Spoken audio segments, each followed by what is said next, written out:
សួស្តីសិស្សគ្នាថ្ងៃនេះចង់មកបរៀនពួកយើងពីរបៀបរកម្លាយAចំពោះសមភាពខាងក្រោមអញ្ចឹងយើងមានលំហាត់ចំនួន2ទី1គឺ x បូក9កតា x បូក a ស្មើនឹង x ការ៉េបូក 15x បូក54ទី2 x ការ៉េដក x ដក56ស្មើនឹង x បូក a កតា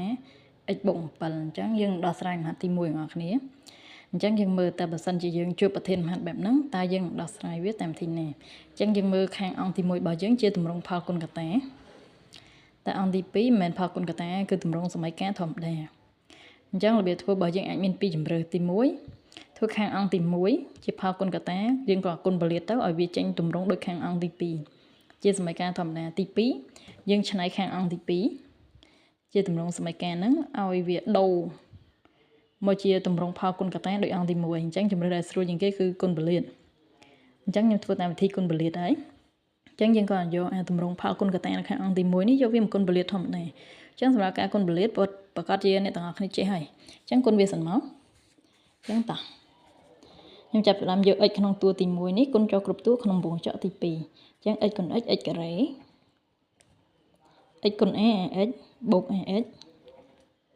ចូលលេខ9ម្ដង9គុណ x 9x បូក 9x បូកគុណបូកបូក9គុណ a 9a ខាងអង្គទី2យើងរក្សាដែរ x ការ៉េបូក 15x បូក 54បន្តមកទៀតយើងចាប់ផ្ដើមមើលខាងអង្គទី2វាមាន3ដុំវាមាន x ការ៉េ1វាមាន 15x 1វាមាន 54 1តួនេះមាន x ស្អីគុណ2តួនេះ x ស្អីគុណ1និងតួទី3អត់មានទេអញ្ចឹងទាំងអស់គ្នាត្រូវឆ្នៃខាងអង្គទី1នេះឲ្យចេញ3ទម្រង់ដូចនឹងដែរអញ្ចឹងធ្វើម៉េចឲ្យមាន x ការ៉េម្ដុំតួមាន x ហ្នឹងមានម្ដុំនិងតួដែលអត់ x ហ្នឹងម្ដុំអញ្ចឹង x ការ៉េដែលយើងសម្លឹងមើលទៅមានតែមួយកន្លែងទេ x ការ៉េផ្លោះដែលជាប់ x មាន2កន្លែងហ្នឹង1អានេះ1អញ្ចឹងយើងមើលx បូក 9x មាន x ដូចគ្នាទាញ x ដាក់ជាកតារដងពេលយើងទាញ x ដាក់ជាកតាយើងច្រើនតែទាញកតារួមហ្នឹងដាក់ខាងមុខក៏ប៉ុន្តែចង់ឲ្យដូចខាងទម្រង់អង្គទី2ខ្ញុំដាក់ x នៅខាងក្រោយអញ្ចឹងបើកវងកញ្ចក់សិនតួទី1សល់ a បូកតួទី2សល់9ហើយបានកតា x ខាងក្រោយវិញ 9a តួនេះអត់មានជាប់ x ទេអញ្ចឹងអត់មានអីទូទាត់ខ្ញុំដាក់ដែរអ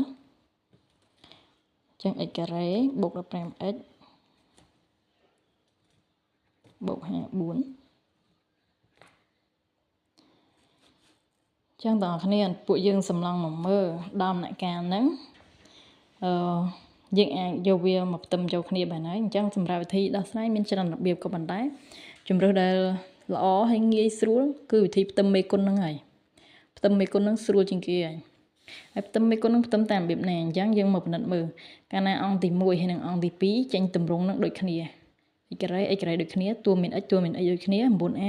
9តួអត់ x នេះហើយអត់ x នេះមានដូចគ្នាចេញ3ដុំដូចគ្នាអញ្ចឹង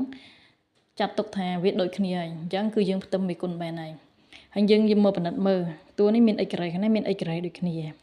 តួម្ដុំនេះមាន x ខាងនេះមាន x ដូចគ្នាតួនេះអត់ x ខាងនេះមានអត់ x ដូចគ្នាហើយគេដាក់សញ្ញាស្មើបន្លោះនេះអញ្ចឹងបញ្ជាក់ថាអង្គទី1និងអង្គទី2ប្រកាសជាស្មើគ្នាឬក៏ជាម្លាយលេខតែមួយដូចគ្នាអញ្ចឹងពេលផ្ទឹមមេគុណផ្ទឹមតាមរបៀបណាតោះផ្ទឹមមេគុណ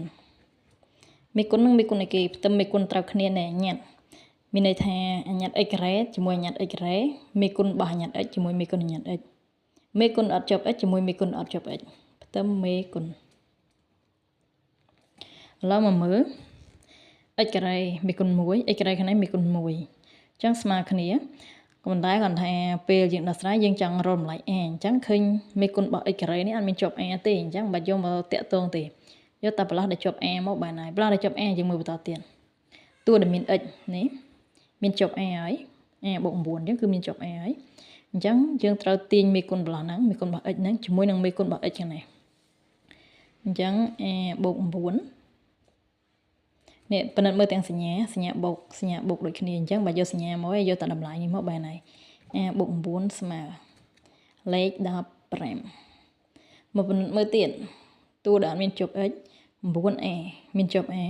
អញ្ចឹងត្រូវទាញយកឲ្យដោយសារវាជាប់ a ដែរអញ្ចឹងមកទាញជាមួយនឹងតួដែលអត់ x នៅខាងអង្គទី2អញ្ចឹងគឺលេខ54អញ្ចឹង 9a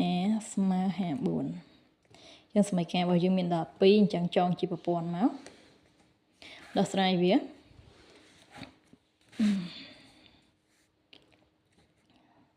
មុខខាងមុខនេះមក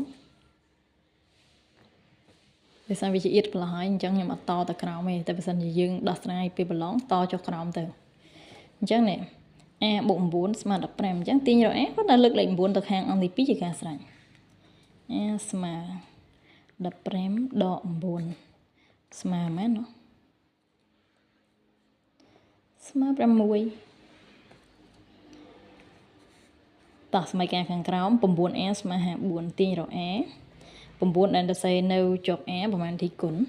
9ដែលសរសេរជាប់ a ប្រហែលទីគុណគុណរបស់មកដូចជាចែកអញ្ចឹងទៅជា54ចែកឲ្យ9ចឹងស្មើ6ដូចគ្នាអញ្ចឹងតើអ្នកគ្នារកឃើញចម្លើយ a ហើយអញ្ចឹងដូចនេះគឺ a ស្មើ6បើសិនជាករណី a ខាងលើលេខ6 a ខាងក្រោមទៅជាលេខ7ឬក៏8យើងឲ្យចាំថាតម្លៃលេខខុសពីលេខ6បញ្ជាក់ថាសមីការឬក៏តម្លៃ a ដែលយើងរកឃើញគឺខុសហើយអញ្ចឹងត្រូវមកពិនិត្យខ្លួនឯងតើខុសតាណា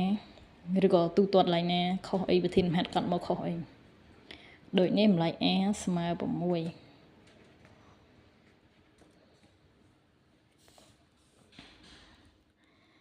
តើគ្នាពួកយើងពិនិត្យមើលភាសាទៀតហើយទុកលំហាត់លេខ2ឲ្យពួកយើងធ្វើសង្ឃឹមថានឹងធ្វើវាកើតបើធ្វើកើតត្រឡប់មកមើលវីដេអូហ្នឹងភាសាទៀត